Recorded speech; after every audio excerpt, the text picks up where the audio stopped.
Thank you for coming this evening for observance of Yom Hashoah, the Day of Remembrance. We honor the millions who died at the hands of genocide in Nazi Germany, 6 million of whom were Jews, whose only crime was their Jewish identity. The savagery and systematic murder that took place in the 6 years of World War II has no equal in modern history, and hopefully never will. I use the word observance because to me this is not simply performing a ritual. It is a chance to listen, remember, and learn. To quote tonight's speaker, Mathilde Freund, this is the observance of a sacred duty. As the writer George Santayana said, those who do not remember the past are condemned to repeat it. It is our duty to remember the Holocaust so that it may never be repeated. Some of us here have a direct connection to the Holocaust. Many in my family perished in Auschwitz. This evening is particularly special because it brings home the tragedy of the Holocaust to all of us. It involves people from our own Fordham community. First, our moderator for this evening, Duran Benatar, is not only a distinguished history professor here at Fordham, but is also the child of a Holocaust survivor. This evening, he will be interviewing Ms. Mathilde Freund, a survivor of the Holocaust, who is also one of our own, having taken classes here at Fordham for 40 years. Tonight, we at Fordham learn from her and indulge in her enduring wisdom. Afterward, I will return to the podium to close out the evening with a short ceremony to honor those who were lost. Thank you.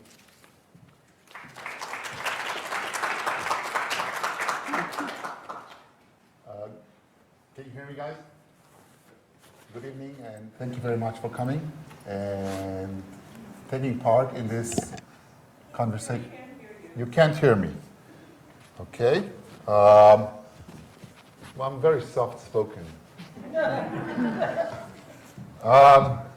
you want to go? You want? All right. Thank you very much for coming. Thank you very much for coming to listen to Mathilde Freund.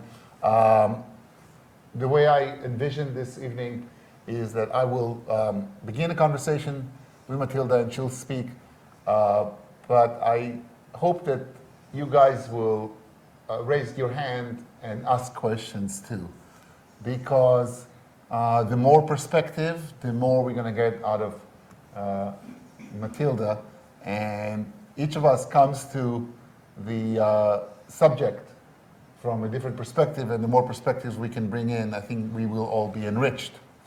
And so, without too much of a going, I'd like to ask you, Mathilde,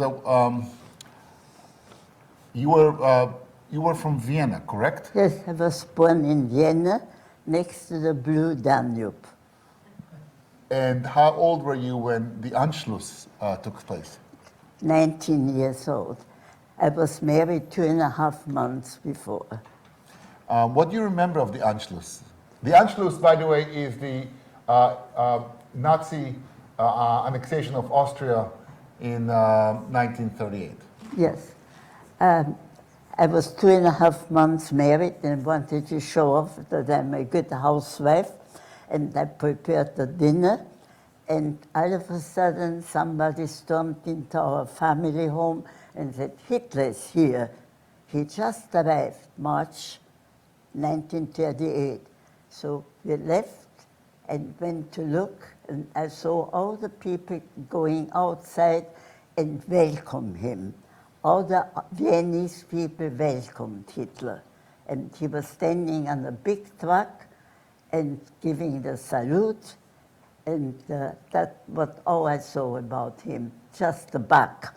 But I saw that all Viennese went out and were very happy and welcomed him. Did you experience any of the decrees that were imposed upon Vienna's Jews immediately after the Anschluss? Yes. Just a few hours later, at midnight, they stormed our family home, and we were forced to leave just with our clothing on our back. And then we left and we escaped to France. On that very evening. Correct, yes, because they arrested all the Jews, and also before they had to clean the streets with a toothbrush, and the people were stepping on their hands. They were full of blood. And the Viennese people, unfortunately, were very happy about it and had a lot of fun to see that, yes. So you left Vienna on the night of the Anschluss, more or less, the day after the Anschluss. We were in hiding, but then a few weeks after. A few weeks later, yeah. Yes, we left for France, yes. How did you have any problem entering France? No, because actually the French did not want that we should emigrate or should go there. So the German didn't let us out and the French didn't let us in. But we still managed to escape through Metz, that was the border, and we arrived safely in France, in Paris, yes. But of course, the French police was very, very, very strict. Whoever had no entrance was put in jail, yes, for a few weeks. And then, of course, organization intervened to free us. So did you guys were put in jail? Yeah, only the men. Only the men? Yes. So you were married at that time? Yes, I was married. I married in December 1937, and Hitler arrived in 1938. I was 2.5 months married. Yeah, I escaped with my husband. And what about your parents and your siblings? Also, everybody separate, went through the border. It was very, very difficult, but we have all managed. That means my parents, my husband, myself, and my brother and a cousin of mine. Now, part of the interesting question that people ask often is why people leave and why people stay. I mean, it's one of those questions that, in retrospect, very often people say, you know, you should have known it was coming. It seems to me that having read many of the narratives of those stories, lots of people did not leave, but somehow your family was very willing to live like this on this. No, we were forced because they stoned the house and we were powerless, yes. We had to leave, yes, because people were arrested in the street, the Jewish people in Vienna. Went to Dachau, yeah. Yeah. So Does, what did your family do in Vienna? What were they? my father was in the real estate business and had lots of properties in Vienna. Uh-huh. Yeah. So he was well established, and also he was decorated in the First World War as a hero, and he always thought that he is protected, but regardless, the Germans, the Nazis did not care about that. So again, I'm so struck. Your father had all these properties and he just left? That's correct, yeah. And of course, many came that he should sign, but he refused to sign to give it over. That's why he left too, yes. Because he didn't want to sign voluntarily that the property belongs to the other person. Yeah. So he left without signing.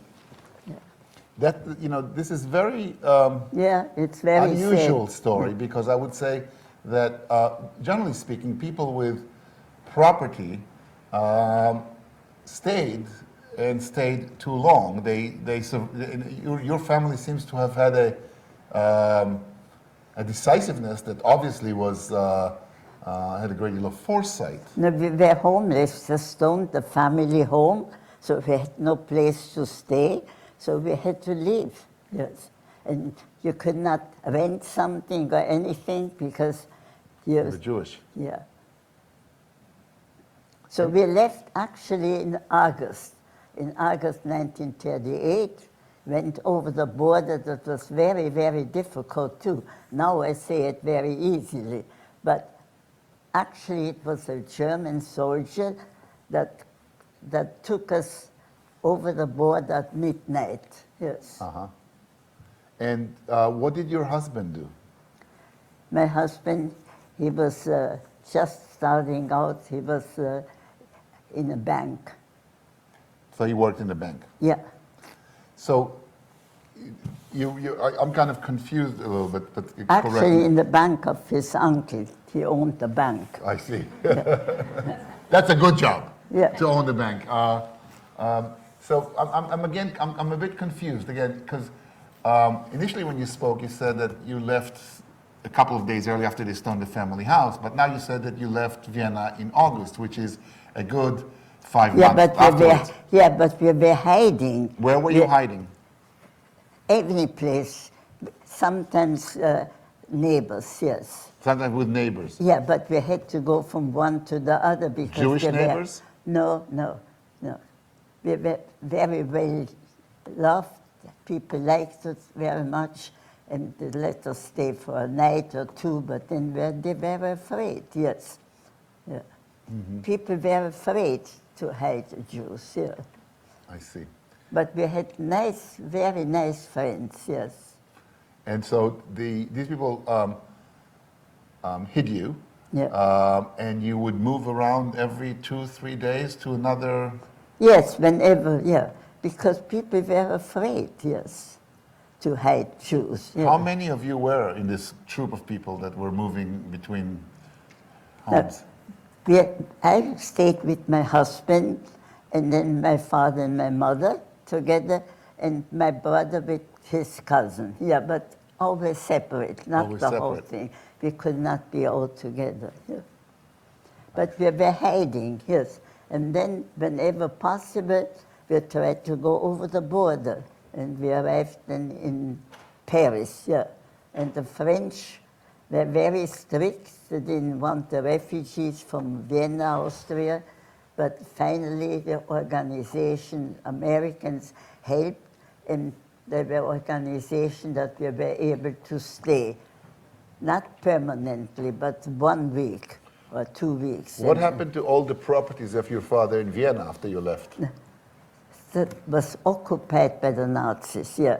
Actually by a very important man, and he was an invalid, yes, from the Nazis or something, until the liberation of Vienna, yeah. My father went back, and he got something back.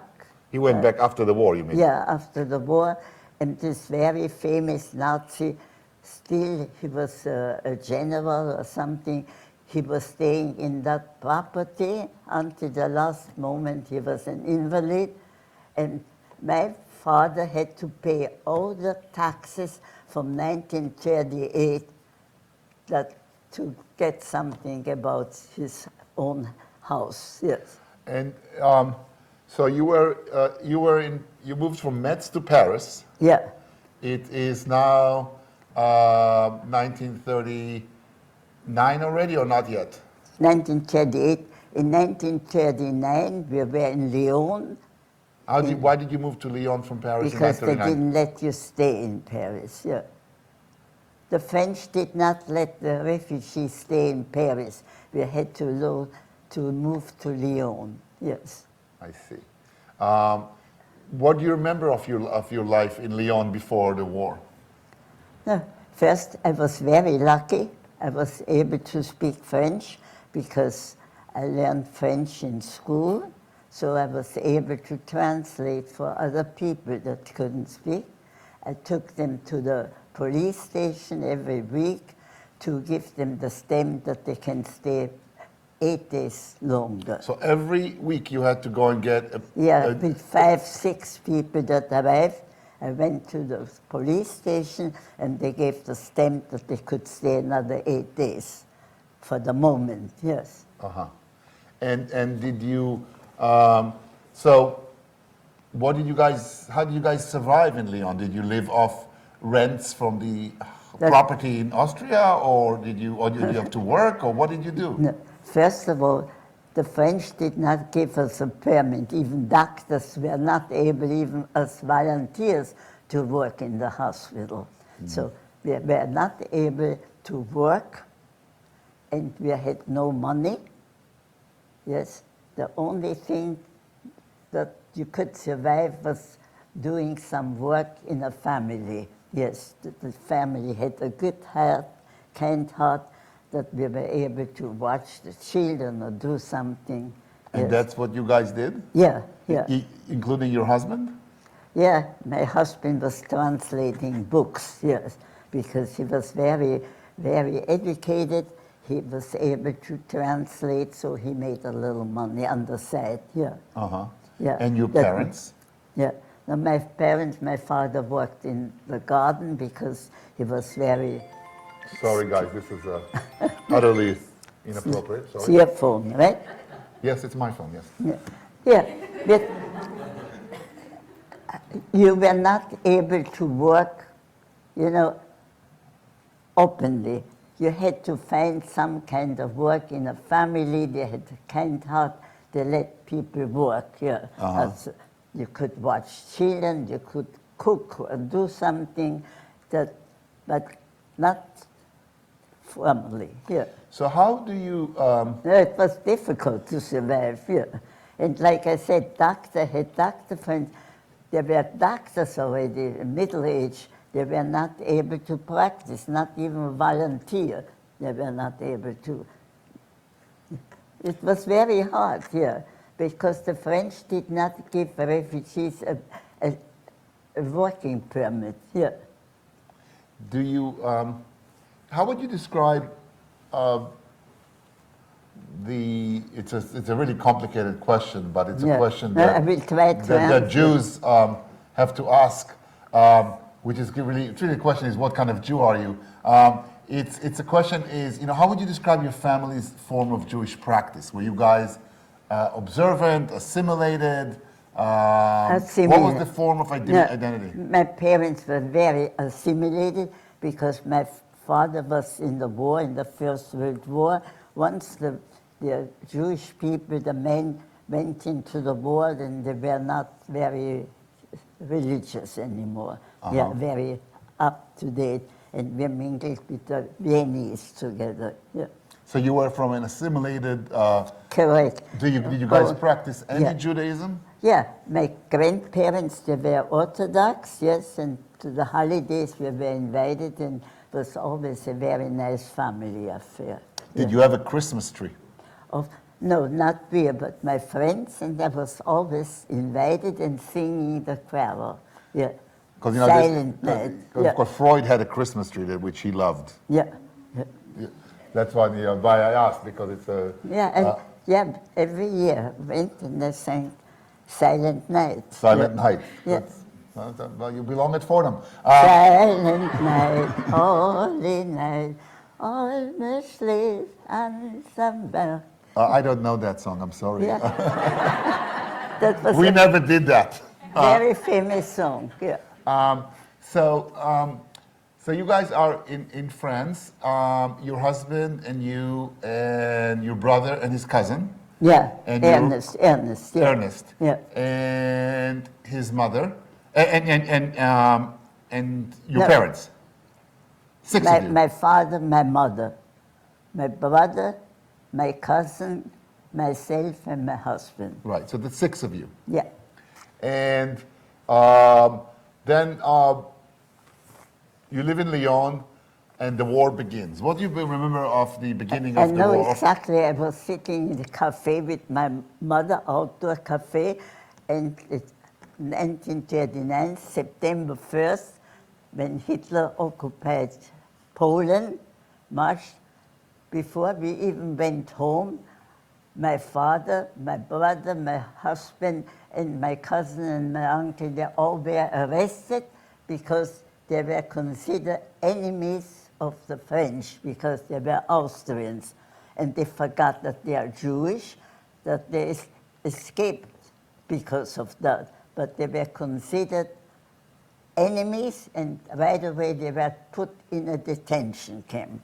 How long did they spend? I mean, it's in Yeah, some ways it makes yeah, it makes months sense and- in the sense that you That- you that arrest was- all the citizens of the enemy nation. Yeah, that was September 1st, 1939. Before I went home, all of a sudden I see nowhere home. In the street, they took them and they went to the camp. Yes, To detention center. yeah. And how long did they spend in the detention Months center? and months and months. So it was you and your mother and the cousin. No, not the women. Right. So the three of you did not. No, myself, my mother, only the two of us, the women. The cousin was a man too. All the men went to the Right. I detention. thought the cousin was Yeah. female. And then they had the choice. Either they volunteered us to fight on the side of the Allies or they remain in the camp. So my father, my brother, my cousin, and my uncle, they all volunteered to fight on the side of the Allies, yes. And they were sent to Africa, To Africa. yeah, to see the Belabes and to Marrakesh, yeah. How long did they spend in Africa? Until Lyon was liberated, France, then they sent them back, yes, So they spent the war. yes. Yes, in the Légion étrangère, The Foreign Legion. yeah. The French Foreign. So how come your husband didn't go to didn't join the? Yeah. He did too. Of course, yeah. I told you. My husband, my father, my brother, and my cousin, and my uncle, all five. Okay, I'm confused. That's not an unusual set of circumstances. I'm Yeah. permanently confused. You I can ask said- my students. I said- But so how did the timing here is of interest to me. Okay, what we're talking about. You said that they went to spend time in the Foreign Legion until Lyon was liberated, but Lyon was liberated in France lost the war. until France lost the war, and then they were brought back, not liberation Correct, yeah. from the Allies. Okay. France, unfortunately, lost the war, and then they were repatriated. That means they were sent back to Lyon after. So, and unfortunately, it was occupied by the Nazis.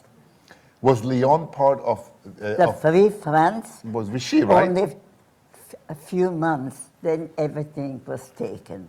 Yeah, So you guys lived in Lyon yeah. under first Vichy and then German military rule? Yes, first, Maréchal Pétain and Hitler made a deal that half of the France, Vichy, should be libre, free. But then they broke the whole thing and it was occupied. France was occupied entirely by the Nazis, yes.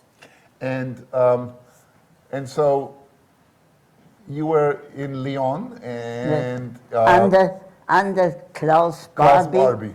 the butcher of Lyon. So I Yes. assume that some people here, maybe one or two people in this room, don't know who Klaus Barbie is. So maybe you can tell us about Yeah. Klaus Barbie. Yeah, he was an Austrian. An Austrian, he hated the Jews, and he became very famous. He was a very elegant young officer, but he was very mean. He killed all the Jews, and he was worse than a monster, yes. And so you were in Lyon under Under Klaus Barbie. under Klaus Barbie. Yeah. Were the Jews of Lyon put in a ghetto? Were the Jews of Lyon put in a ghetto?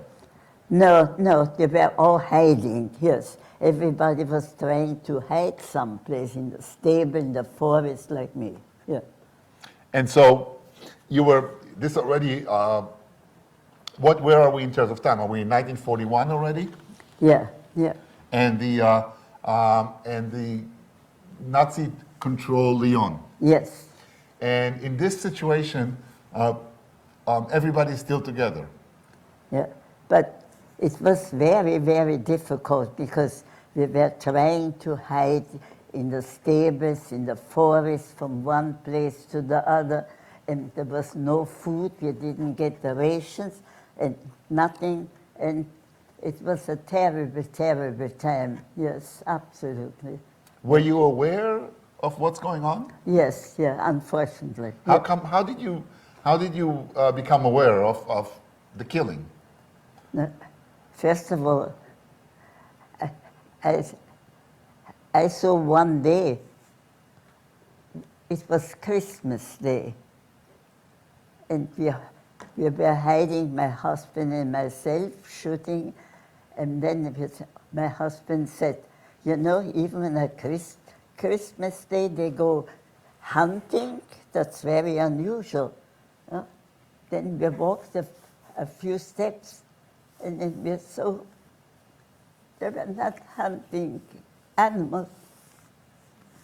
I saw all the dead people in the woods. And They were killing them. They were Jews? Yeah.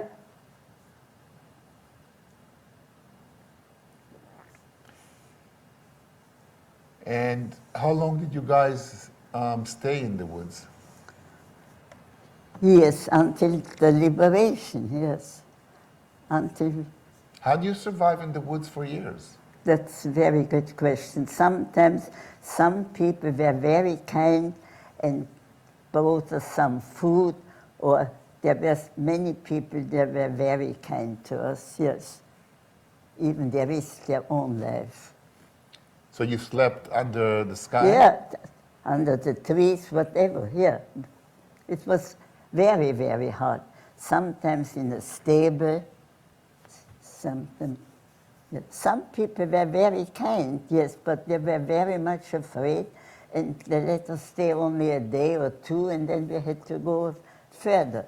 Yeah, it was a terrible time. And were you only with your husband, or were you also No. with your parents and No, your cousin? I was only with my husband. We were all separated because we couldn't stay together.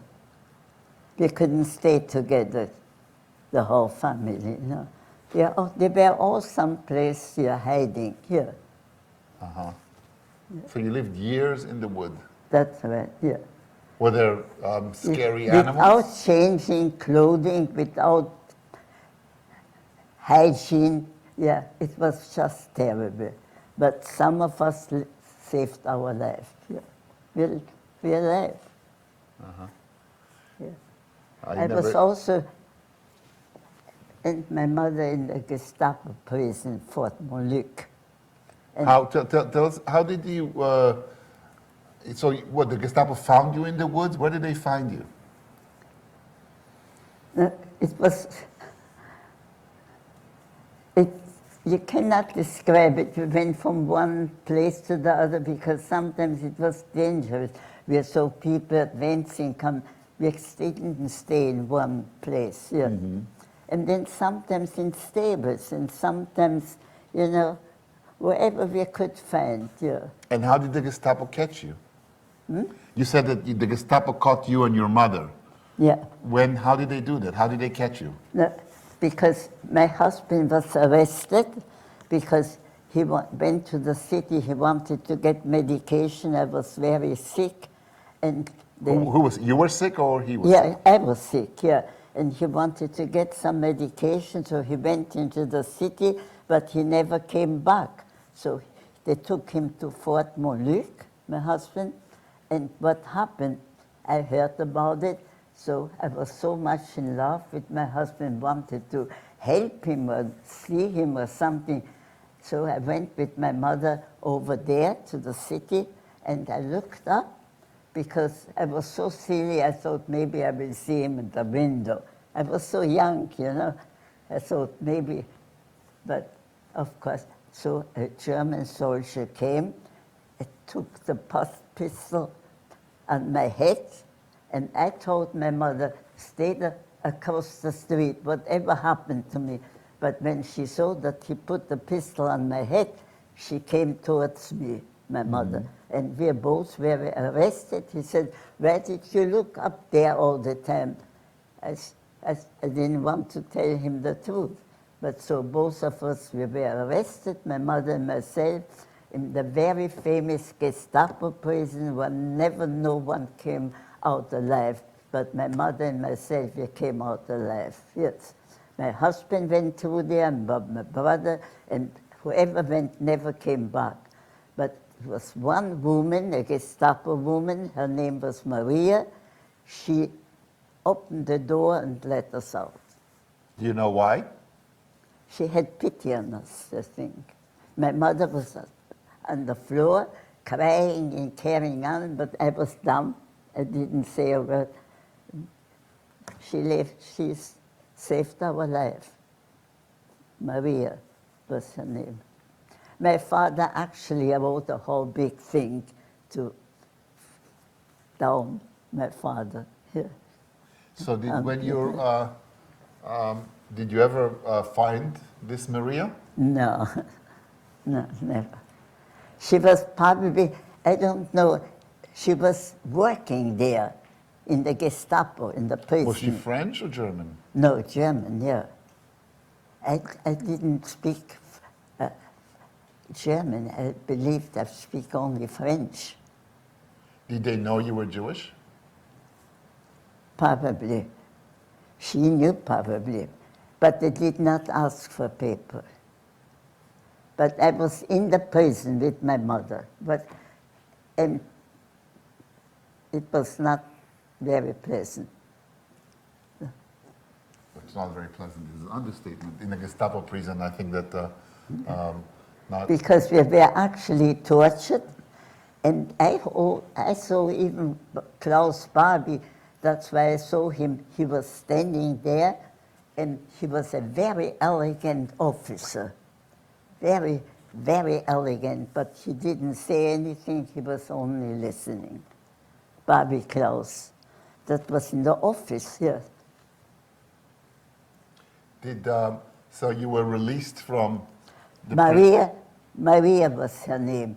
I don't know, but she was in the Gestapo office. I don't know, was she an employee or was she a Gestapo woman? That I cannot tell. I know that she was there. I don't know in which capacity she was there. That I don't know.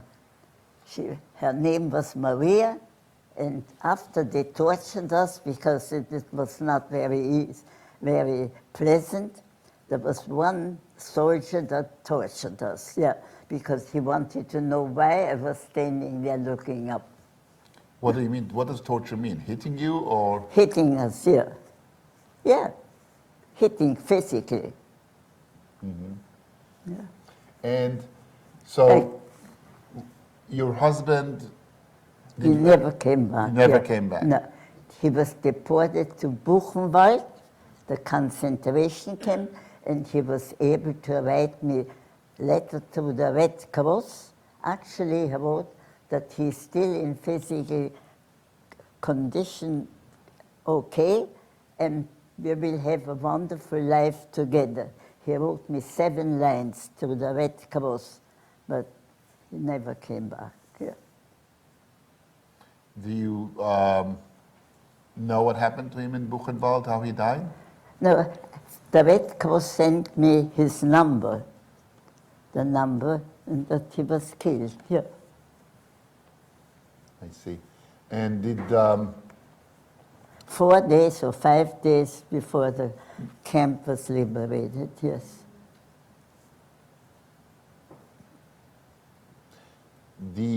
So your mother and you are left out? Yeah. Let out of the prison in Lyon? Correct, yeah. Where did you go from there? Back to the forest? No, I went back where we had the hiding place. To the forest? Yeah. And how many more years you will spend in the forest from there? No. What year was your husband captured? 43, September 43. In September 1943, he was deported to Buchenwald from Montluc. That was the Gestapo prison. Yeah. So you were let go and you spent another year and a half in hiding. Yeah. It was very, very dangerous because you had to go from one place to the other. And I did not only do that, but I also helped other people, 10 people here. Well, you see, I saved those 10 people. They're Viennese and Austrian, and one German, Jewish people. They were all in a hiding place. I brought them food, and right in August the 25th, 1944, Lyon was liberated, so they took me out. That I was honored to save them. I'm sorry that you guys cannot see this incredible picture of Mathilde with 1, 2, 3, 4, 5, 6, 7, 8, 9, 10. 10 Yeah. men that she fed and helped them survive the war. Yeah. And she is with them here standing, And that beautiful white dress. And that is, when my brother was 4 days before liberation killed, and that's all the men, and that's the monument in Lyon. of all those- Your brother was killed 4 days before liberation? Where? Yeah. In the forest? In Lyon. No, in Lyon, they captured him, and he was killed with a machine gun with 100 and over 120 people taken as hostage. The Klaus Barbie took them and killed them with a machine gun. And that's the monument in Lyon. Okay, well, that's for me wonderful, but unfortunately, the rest of you cannot see it. But this is See? a monument with the names of the Yeah. people killed by Klaus Barbie and the monument in machine Lyon. gun. And there is an identification card of a very handsome young man, 26 years old. 26-year-old, who was an engineer. captured in Lyon. When Klaus Barbie went on trial, did you follow it? Yeah, and I wrote that I want to be a witness, yes, to Lyon. I wrote that because he said, no, I'm not Klaus Barbie, I'm Mr. Altman. And Beatrice, she put a narcotic on his nose, and she kidnapped him from Argentina to You mean Lyon. Beatrice Klarsfeld? You mean? Yeah, yeah. Okay. So the Klarsfeld are a couple of Nazi And hunters. then he said, no, I'm not Klaus. But then the witnesses came forward and said, oh, we never can forget you, you're Klaus Barbie. So he was, in Lyon, there was no capital punishment. And so he was judged for life in prison. But he died 4 years after. But he said, I would do the same thing again. I hated the Jews. I would do the same thing. Yes, I have no remorse. Yeah. And then the daughter came from Austria to visit her father every month, and she said he was the best husband and the best father in the world. And we called him the Butcher of Lyon. Yeah. So,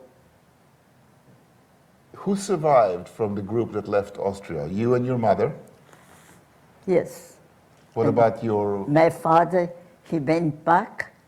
He was very, very sick.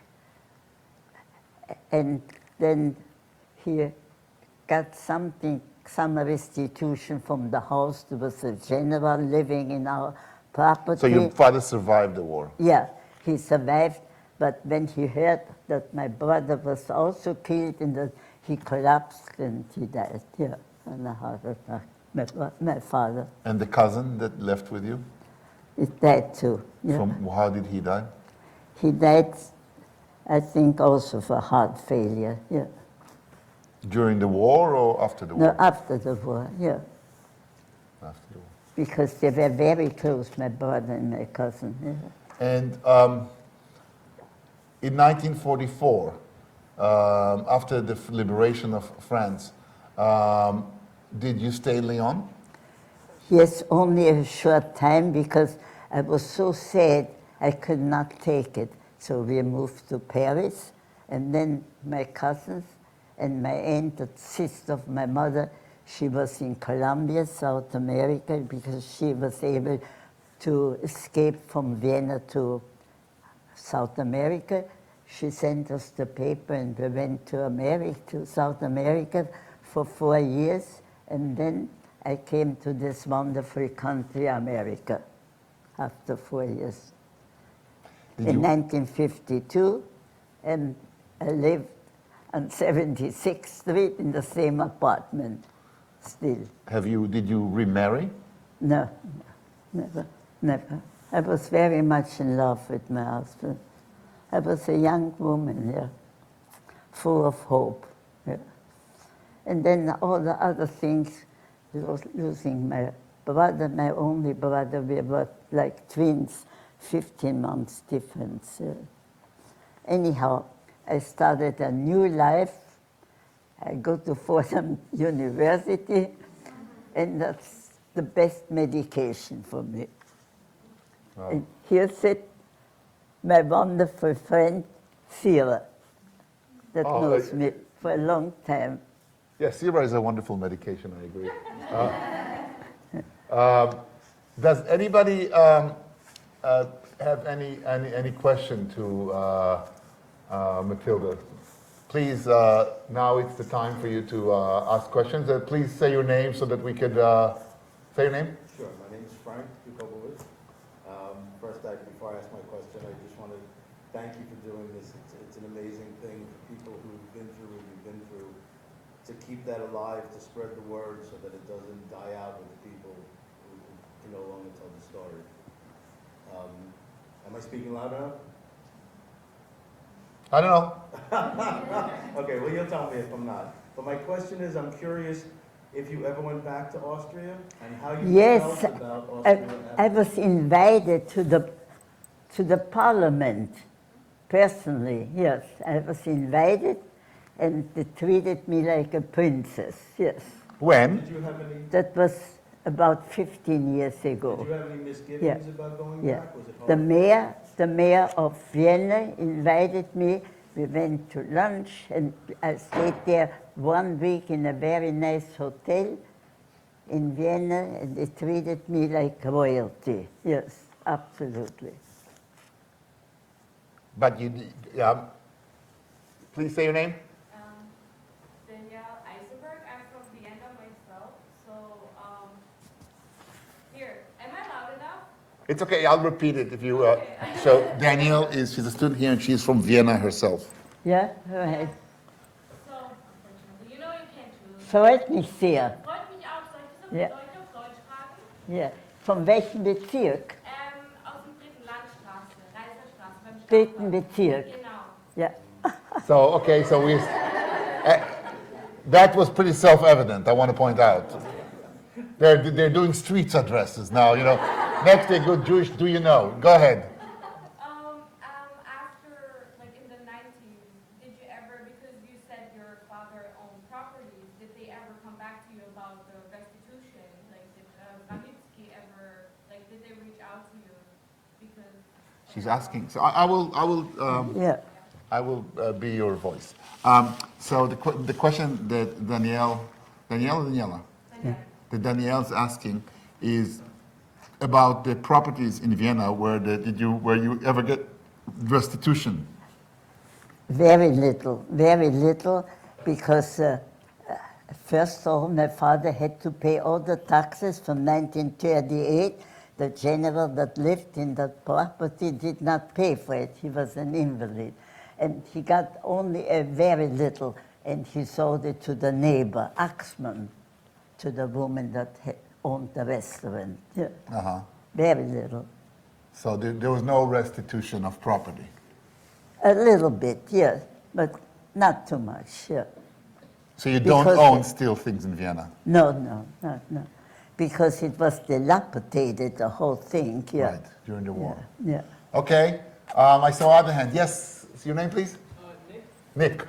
so I was just wondering how long it took you to feel comfortable with talking about your experience. How long did it take you to feel comfortable talking about your experience and your losses? About It's a- 30 years, yes. It took 30 years, but still I was able to talk a little bit about it. But I think it took about that time, yeah. I could not, in the beginning, I was not able to talk about it. No. It was Sure. too painful. Go ahead, you and then you got your name? Hi, my name's Cindy. Did you ever not consider being a witness due to it taking you 30 years to be comfortable about speaking about your experience? So you mean, I'm trying to formulate the question. So you consider not, Being a witness in the trial? when the Klaus Barbie trial come, Yeah. did you consider not being a witness, or you wanted to be a witness? I would have liked to be a witness, and I wrote to them, but they said, we are not going to judge him for one case. He's going to be judged for all the criminal things he did. Right. Yeah. I wrote to them, yes. I wanted to be a witness, yes. But The Barbie trial was very central in post-World War II French history. Those of you who don't know it, it actually implicated through another person, the former French President François Mitterrand. It was one of those things that Mitterrand's involvement with the Vichy and with the Holocaust was one of his, like many other things about Mitterrand. Your name? Hi, my name is Abe. Abe? And I was wondering if there was a point when you lost hope, and if you didn't lose hope, like how did you keep your hope alive to survive? So Mathilde, the question is about hope. yeah, You went through years in the wood. You lost your husband, my brother, and but I'm saying in the woods, Yeah. you were going between, moving on all the time. Did you ever lose hope? no, I never lost hope, because in French we say, if there is hope, there is a future. And I always had hope, yes. And I wanted to survive, and I had the will to survive, to tell the story, yeah. Your name? So when you come to America, how do you support yourself? You come to the country, how do you put a life together in which you will support yourself? Do you understand? She's asking how do you support yourself in America? What did you do for a living, in America? Oh, when I came to America, my first job was I worked in a hospital. I was very happy. They took me right away because I speak several languages, and it was very important. And I was very, very, very happy to be a social worker. Yes. So you were a social worker? Yeah, a social worker, yeah. And then actually I left, I was an administrator of the Cancer Detection Center, because I was elevated in my position. Promoted, yes. Yeah, promoted, yeah. I saw other hands. Yes, Mike. Yes, the German soldier that helped you go to France, how did that come about? The German soldier that helped you cross the border between Austria and Yeah. France. How did this come about? How did you meet this guy? Yeah, that's a very interesting question. We were told to go to Germany, and then when we went over the border, we went to a synagogue, and they gathered about 10, 15 people every night, and the German soldier took us over the border. And he said, when the light is this way, you crawl on your stomach, and when the light goes to the other side, you stop. So whenever the light was away, we were crawling, and then we arrived over the border. Was he paid? Did you get money for it? The German soldier who smuggled you? That I don't know, but he was hired by the synagogue. We went like 10, 15 people each night, yeah. Your name? Josephine, thank you for sharing your candid sentiment. I'm curious to know what your thoughts are about the current political situation in Syria and how Syrian refugees will define their story after war. So she's asking you what your opinion about the current Syrian refugee problem. If you can relate to the war in Syria and the refugee problem, all these refugees who are running away from Syria. What you're thinking about it? How would the Syrian refugees tell their stories? No, say, Sorry. no. You know about the war in Syria, right? Oh, yeah, of course, yes. I think it's very sad. Whoever is, the victim, it's very sad. And I think and I pray that we should have peace on earth, yes, because we are all human beings and we all suffer, especially a mother doesn't want to lose her son, yes. Do you have any, when you see the refugees, the Syrian refugees, do you have... Very compassion, absolutely, yes. Yes, especially for the poor children, yeah. They're all human beings, whatever the religion or the race is, yes. I have lots of empathy for people like that, yeah, because I live through, yeah. Even sometimes people, I still have my accent, I cannot help it. I try with the pronunciation, but I still have my accent. You see, I don't have my accent anymore. Huh? No. I'm very aware of it, but I cannot get rid of it. Some people don't like it. Yeah. Yeah.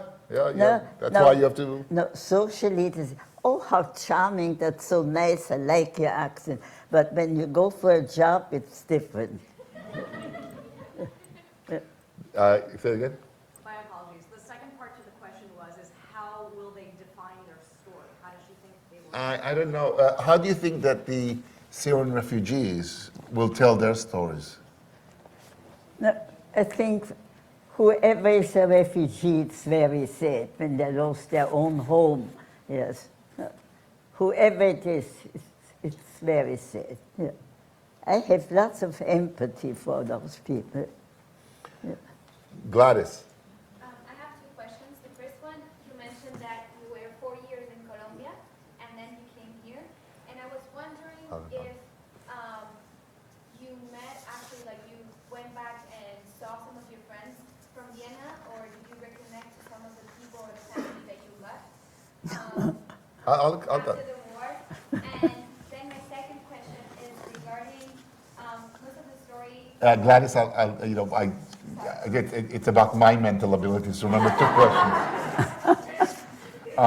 So the question that Gladys is asking is, she asked you about your 4 years in Colombia. Yeah.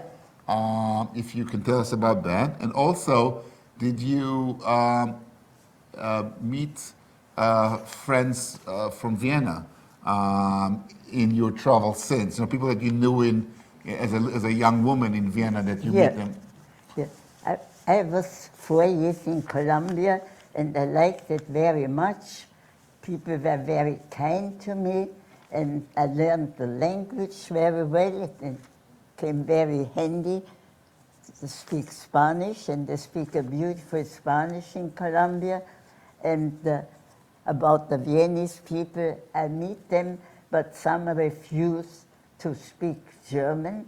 And they said, no, we don't want to speak the language anymore because we cannot hear that. But I feel they're wrong because you cannot hate the language. I personally, I like German because it's my mother tongue. And I think of Goethe and Schiller and Grillparzer and Sebastian Bach and all those things, the wonderful people, so I cannot hate the language. But many of the Viennese don't want to speak German anymore. And when I speak to them, they said, I think I forgot German. And I don't understand that because you cannot forget your mother tongue. Did you, in Colombia, were you helped by the local Jewish community? Yeah, but of course the Sephardish and the Ashkenazis, they are not very good together. My parents are one Sephardi, one Ashkenazi, and I agree with you 100%. You know, they don't even want to get married together sometimes. They shouldn't. You know, I don't know. I experienced that. I mean, I observe things. I you know. see. Yeah, I observe. But it makes me laugh. We are all human beings, whatever we are. Yeah. I find good and bad people all over. Even in the Gestapo prison, I met this Maria, and she left us out. She saved us, Right. right? Right. So there are good people all over, and very many bad people, sure. So, okay, Mark. Yes. Okay, my name is Daniel. Thank you very much for the talk. I wanted to ask about your relationship with God. Were you observant beforehand or not? And did that change after the experiences? It's about your religion. Do you have any religion? Do you have any thoughts about God before or after? I mean, you came from an assimilated family where you were a believer and stopped being a believer. You were never a believer. You became a believer. What is your theology in some ways? I don't know. I'm like the philosopher Spinoza. I believe in nature. In nature. I know there is something higher up than we are, and we're like marionettes on a string. But it's nice, whatever your religion is, if the family goes together, family, and you observe it. That's all. Yes, Massachusetts. Yeah, that's what. No, yeah, you. Mars.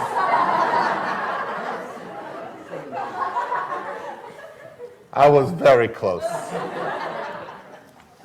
Go ahead. You want some Mars? Yes, go ahead, Mars. Yeah. So the region you were saying 3 times seems to have shifted hands for control.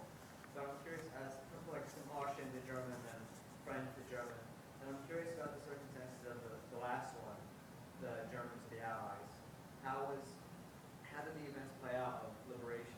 Right. It's a fascinating question. The question is, liberation. Yeah. How did you experience liberation? What was your personal experience with liberation? Give you an example. My mother experienced liberation in the following manner. She was in a concentration camp in Ravensbrück. Your mother? Yes. Really? Yes. Oh. Oh. And one day, the gates were open and all the German guards disappeared. That was liberation for her. How did you experience liberation? Yes. I was in Lyon, in the suburbs, and 6 hours, it was so quiet, you didn't hear any noise, and I was in hiding. And after 6 hours, I saw the German troops going back, and even the horses could not walk, they were injured, and I saw the wonderful German army were so unhappy. They hardly could walk, and the horses couldn't walk, and everything. And hours they went back, yes.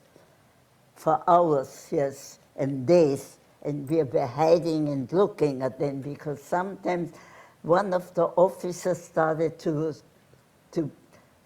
kill people, yes. But in general, they were very unhappy. And then 6 hours when they left, the last one was very quiet.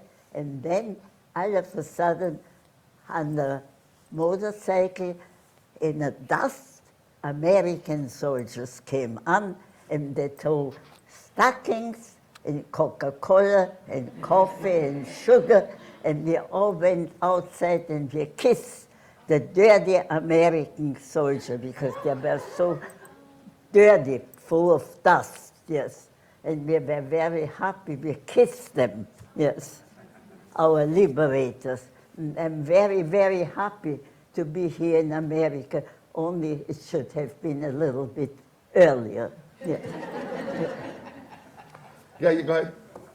Okay, I want to ask a little bit about life in the forest and the community community, like, you know, you were in hiding, but you somehow, like, come across other friends in hiding spots? Would you share food? Like, what was the forest community and hiding like? Okay. Yeah, This is, again, a question about the forest, your life in the forest. yeah, it was, You know, the kind of the community life in the forest. You met other people. Obviously, there's these 10 people that lived in the forest that you brought food for. If you can describe to us sort of the community life in the forest. I mean, you guys were living in the forest. There's a I don't know if you've seen the movie Defiance. You've seen the movie Defiance about the brothers who you know, it's the story in the Hamatek about these two brothers who led a group of Jews who lived through the forest in Poland for a little time. You did not see that movie? no, I didn't see the movie, no. Okay. But anyhow, it was like that. That one, What was a day in the forest? A day in the forest. yeah, day in the forest. It was every time we were looking for a spot to be sheltered, yes. That's all, from one place to the other. And then sometimes during the night we saw the light in the homes, how happy people are, and we look through the trees. Oh, they have food, and they have also warmth and steam, and we're sitting here in the forest and so cold. Yeah. But sometimes some people came through and gave us food. There were still good people that came and had empathy for us, yes. So I don't forget those people. They were risking their own life to help us, yes. So they knew where you were. Yeah, they knew that we were Jewish, yeah. And they knew, and they went. How come the Nazis didn't know the Jews were in the forest, or they did? No, probably, I mean, they knew about it, but that's why we went from one spot to the other, yes, yeah. Gladys? So there's a worry that our generation is the last generation who's going to meet and who's going to listen firsthand the recounts of Holocaust survivors. And for me, I wonder what my children are going to learn about this episode. And I was wondering what Mrs. Freund would say of what is the lesson, what is the memory, what is the idea that we should take out of it for us to tell the story, and for this podcast and the rest of like 1,000 and I don't know hundreds of other stories. What can we say about it? How should we tell the story? So you know, as the generation of survivors is passing from the world, the question that Gladys asked the student is, you know, she's probably the last generation that would actually meet survivors like you. Yeah. And so, if you could say, what would you like people of her generation, these young people, to remember about the experiences of people like you who lost dear ones and went through hardship and survived in the forest and 7 years. and 7 years of that. What would you tell them to tell their children? That we never should forget what happened, but we should try to get along with everybody, any race, any color, and we are all human beings. When we stick our hand, it's what kind of blood is running? What is the color? As far as I know, Yeah. Red. most people red. Red. Yeah. Mine is blue. Then you're an aristocrat. Yeah. And you know why? I tell you why. Why? Do you know why they say the blue? Why? Because the veins are bluish. Right. And that's why they said whoever has a blue is an aristocrat. I searched that, you see. Okay. Yeah. Because the blue. I usually don't research what I say. Other questions, guys? Okay. Okay. One in the back. I'll get to you.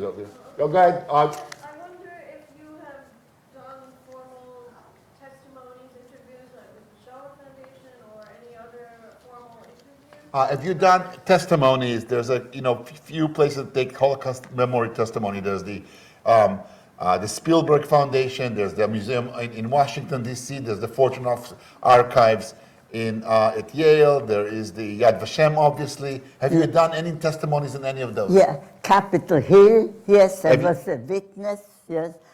You can find me on the computer that I was a witness, Capitol Hill, about the Swiss composition, yes.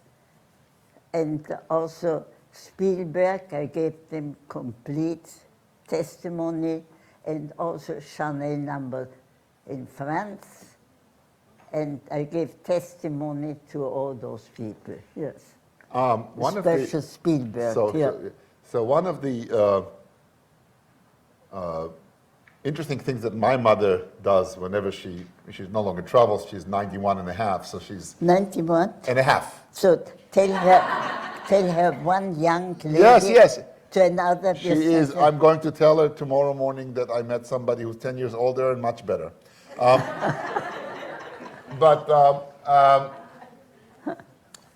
One of the things that my mother always does is that whenever she would go to a town, she would go to check the Holocaust museums to make sure they got it right. Yeah.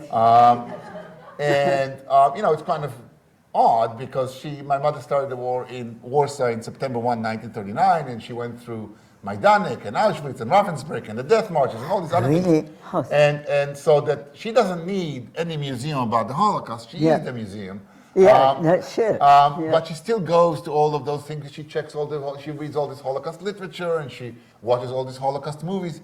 Do you do that? Do you go to Holocaust museums? Do you watch Holocaust movies? Do you read Holocaust literature? No, sometimes I invite it, yes, I go. I try to do the best, and of course it hurts me quite a bit, yes. Yeah, but do you seek out other accounts? Either you go to museums, Do you go to the Holocaust Museum in Washington? Have you been there? Yes, I went all over, yeah. Okay. I went over. Okay, sorry. During your stay in the forest, was there ever any type of rivalry amongst the people who were living in the forest, or a sense of territorialism, or any theft? That's good. When you were in the forest, were there any rivalries between groups in the forest? Were people stealing from one another in the forest? Any fights in the forest, or everybody was happily? No, at the contrary. The people were when we met another group or whatever, we tried to share whatever we had, yes. I also tell you, I was 3 days without food, without water for 3 days. And my experience is the third day, I felt very light, I felt not even sick, and I felt never even hungry. It's a great experience in my life that the third day I didn't feel sick. I was like without anything, but then I think I lost my conscience, and I was found, yes, after 3 days because I had no water or nothing. And when they found me, the first thing that I remember, they gave me black coffee. Did your mother come with you to the United States? Yes, my mother and my little girl came. Little girl? Yeah. You had a little girl? Yeah, but unfortunately 11 years ago she died of breast cancer. Yeah. I'm very sorry. Your little girl survived in the woods with you? Yeah, actually, I don't tell all the little stories. When the German retired, when they left, still they came with the rifles, and some officer, whatever it is, they started to shoot. So we left our apartment, my mother, myself, and my little daughter at that time. And I put something over her head, and we were in the bushes hiding, because some German ran over to kill people. I don't know why, but they did it. even when they were Retreated. yeah. So all of a sudden, the bushes went like that, and the German soldier saw me and my little girl. And they looked at me, and I said to myself, so now I'm finished. No, he had brown eyes and brown hair, not blue eyes, the German soldier. And you know what he said? Weitergehen, weitergehen, nichts los. That means, let's go, there nothing happened here. He saved my life, yeah. I never forget him. Yeah, I was in the bushes, yeah, just before. Was your daughter born in Vienna or was born in the bush, in the woods, in Lyon? In Lyon, yeah. And she never met her father, only the picture. On the pictures. Sometimes I felt very bad when she came home from school. She said, you know, all the girls, the father comes and picks them up, and it's so nice to have a father, and I have no father, so I showed her always the picture. Yeah. But unfortunately, she died 11 years ago from breast cancer. I cannot tell you all the stories because it's very sad sometimes in life, but I have other things. I have a wonderful grandson. I'm blessed. He lives in North Carolina and he has 5 children.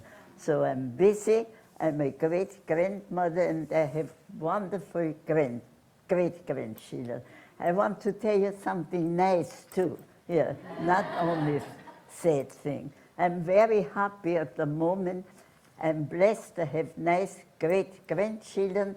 They call me, I love you, Grandma, come to visit. They call me Grandma, not great-grandma.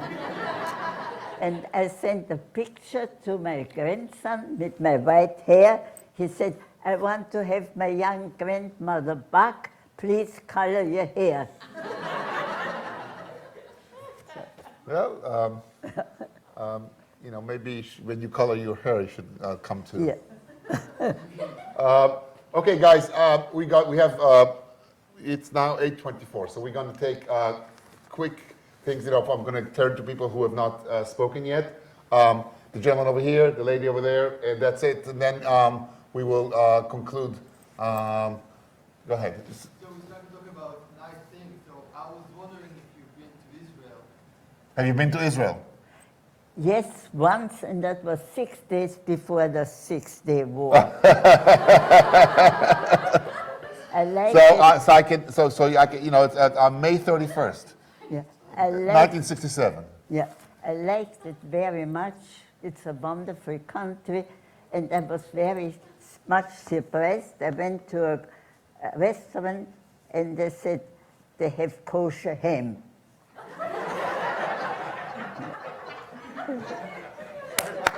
That sounds like my Israel.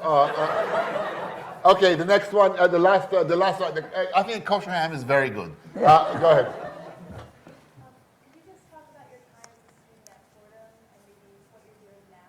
Right. Oh, so that's a great way to end it. Can you tell us about your time as a student at Fordham? You know, because when I heard that you were going to school here for 40 years, I was very worried why you're not graduating. I graduated long time before. But 40 years, you know. I don't do it.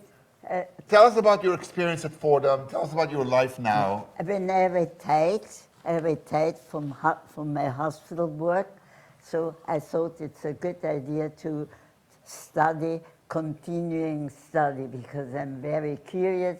I write a little bit and I read lots of books, and I'm very curious, and I'm very, very happy. I can only recommend going to school and continue learning. Yes, really, that's the best medicine in the world, yes.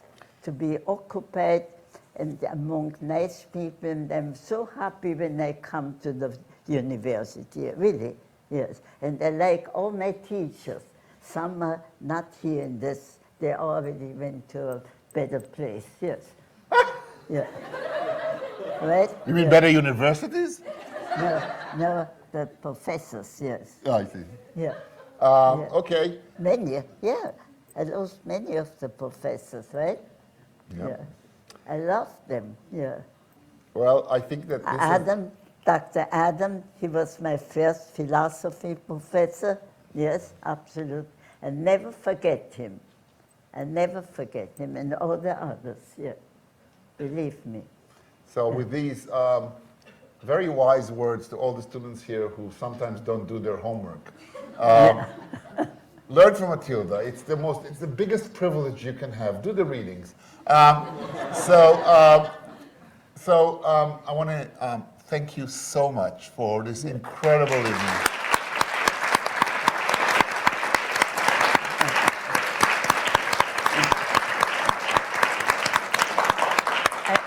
I'm not a professional speaker. You're wonderful. Look, they're all giving you a standing ovation. But then I have Standing to ovation go- are cheap, throw money.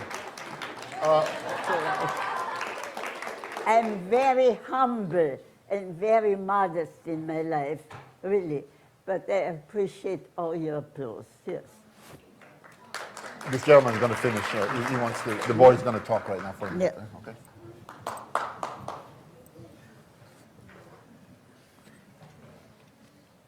I want to thank you first for all the wise words and everything you told us. It was really Get close to the mic. It was amazing to hear your story and hear about not just your life, but also who you are and how you've become the amazing person that you are. So I'll conclude with a short ceremony, just to honor those who were lost during the Holocaust. So first I'll begin with a prayer, which is El Malay Rachamim, which is the traditional prayer said for one who has died. I'll just do it in English. God full of mercy, defender of widows and father of orphans, be not silent or restrained regarding the blood which was spilt like water. Grant proper rest beneath the wings of your presence in the great heights of the holy and pure, who like the brilliance of the heavens give light and shine for the souls of multitudes of thousands, men, women, boys and girls who were killed and slaughtered and burnt and suffocated and buried alive in the land touched by the hand of the German oppressor, and its followers, all of them holy and pure. May the Garden of Eden be their resting place, and may the Master of Mercy shelter them beneath his wings for eternity, and bind their souls with the bond of life. God is their inheritance, and may they find peaceful repose in their resting place. And let us say Amen. Amen. And we also have candles here. In the Jewish religion, memorial candles are lit to remember those who have passed on. It's called a Yortzeit candle in Yiddish, which means anniversary. And in Hebrew, it's called Nair Neshama, candle of the soul. We light these candles tonight to remember the souls of the 6 million whose lives were taken from them and from us. May they rest in peace forever.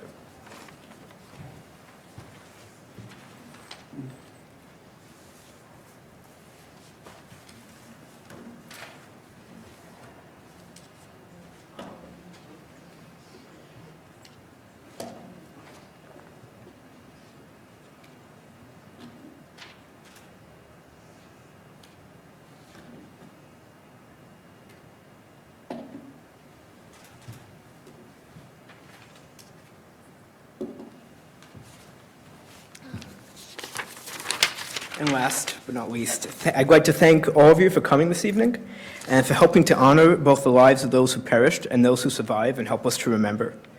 There will be a small reception outside in the lobby, but before we leave, I would like to thank all the people who helped make this evening possible. I would like to thank Professor Tedder and Professor Hogan for all their unending support and their help in making tonight happen. I'd like to thank Christina Frankovic for helping to fill in the blanks, without which events like these cannot occur. I would like to thank all of the JSO members who helped make tonight happen, and more importantly, helped to create and maintain a Jewish community here at Fordham. I would like to thank Professor Benatar for the wonderful job he did in moderating, And of course, I want to thank Ms. Mathilde Freund for sharing her life here with us, for helping to keep alive the memories of those who were lost, and for helping to remember what is truly most important in life. May tragedies like the Holocaust never happen again. Thank you all for coming.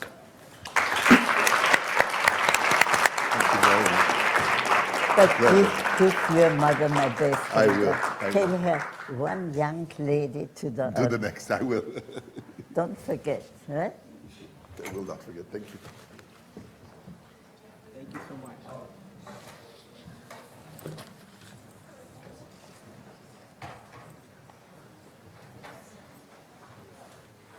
You're very good. You were amazing. That was, No, come on. You were amazing. I'm not a professional speaker. But you were so good. You were better than No, you were so amazing. I can't believe it. Just so good at